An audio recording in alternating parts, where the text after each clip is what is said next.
Last 7 মাস ধরে আমি বলবো যে আমাদের ব্যাটাররা খুবই ভালো করছেন। একটা সিরিজ খারাপ হতেই পারে। অস্ট্রেলিয়াতে আমি মনে করি যে টাফ হবে, কিন্তু একটা পজিটিভ দিক যে আমরা আগে যাচ্ছি। একটা যে ওই বাউন্সটা আমরা অ্যাডজাস্ট করতে আমাদের একটু সময় লেগে গিয়েছে। প্রথম টেস্ট ম্যাচ তো আমরা আসলে ভালো করতে পারিনি। পরে আমাদের থার্ড ওডিআইতে যে আমরা ওই অ্যাডজাস্টমেন্টটা করতে পেরেছি। এটা আমি মনে করি যে সামনে যে আমাদের 2027 ওয়ার্ল্ড কাপে ওইভাবে আমরা হয়তো বা প্রিপারেশন নিতে পারবো, এবং এই সফরটাতে অবশ্যই আমি মনে করি যে আমাদের অস্ট্রেলিয়ার সিরিজটাতেও কাজে দিবে। এইখানে যে এক্সট্রা একটা বাউন্স এবং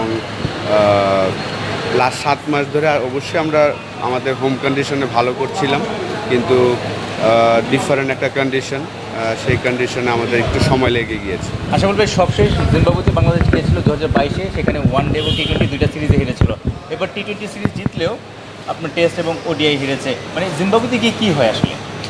না, আপনি যদি দেখেন যে আমাদের ওয়ান ডেটা আমরা খুব সিরিয়াসলি নিয়েছিলাম, যেন আমাদের যেহেতু পয়েন্টের একটা ব্যাপার ছিল, সেই জায়গায় কিন্তু আমরা মুস্তাফিজ বলেন সবাই ছিল, কিন্তু তারা ইনজুরির কারণে কিন্তু খেলতে পারেনি। সেকেন্ড ম্যাচ থেকে আসলে মুস্তাফিজ খেলতে পারেনি।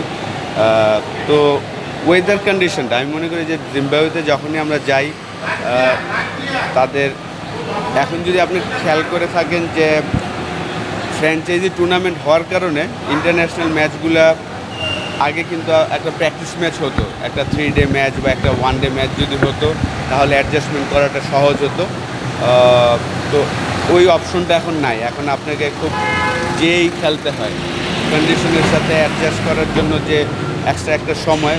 যদিও আমাদের টেস্ট টিমটা আগে গিয়েছেন, ওয়ান ডে টিমের প্লেয়ারও আগে গিয়েছিলেন, কিন্তু প্র্যাকটিস ম্যাচ খেলার যে এক্সপিরিয়েন্সটা ওইটা কিন্তু ছিল না। ওইটা হলে হয়তোবা মূল ম্যাচগুলোর রেজাল্ট আমাদের পরই থাকতো আমি মনে করি। লাস্ট 7 মাস ধরে আমি বলবো যে আমাদের ব্যাটাররা খুবই ভালো করছেন।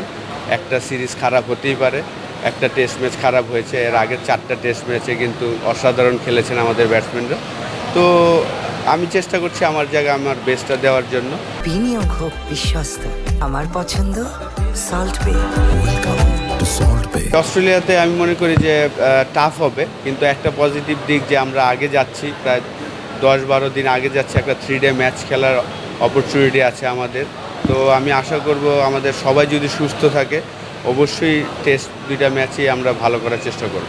এটা 2টা ম্যাচ আপনি হারতেই পারেন, কন্ডিশন ডিফারেন্ট কন্ডিশন। তো লাস্ট 7 মাস ধরে যে তারা এত ভালো ক্রিকেট খেলছে, সেই জায়গায় 1-2 ম্যাচ হারার পরে মরালি তো ডাউন হওয়ার কোনো কিছু নাই আমি মনে করি।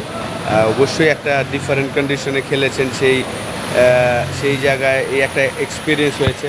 কারণ আপনি যদি দেখেন যে তানজিম তামিম, তৌহিদ হৃদয়, রিশাদ, তাদের এটা ফার্স্ট ট্যুর জিম্বাবুয়েতে এই ধরনের কন্ডিশনে খেলাটা। সেই জায়গায় যে তারা অ্যাডজাস্টমেন্ট করেছেন, আমি বলবো যে তামিম অসাধারণ পারফরমেন্স করেছে। 3টা ওয়ান ডে এবং 3টা টি-20-র মধ্যে প্রায় 4টা ব্যাক টু ব্যাক 50 করেছেন। তার ব্যাটিং দেখে বোঝা যাচ্ছিল যে কন্ডিশন শেষ চমৎকারভাবে অ্যাডজাস্ট করছেন। তো এটা একটা পজিটিভ দিক আমি মনে করি। ইয়াসির রাব্বি তার কামব্যাক সিরিজে চমৎকার খেলেছেন। তো 1-2টা ম্যাচ আসলে আমরা কেউই চাই না হারতে, কিন্তু হারার পরে তো অবশ্যই পজিটিভ জিনিসগুলো তো আমাদের বের করে আনতেই হবে।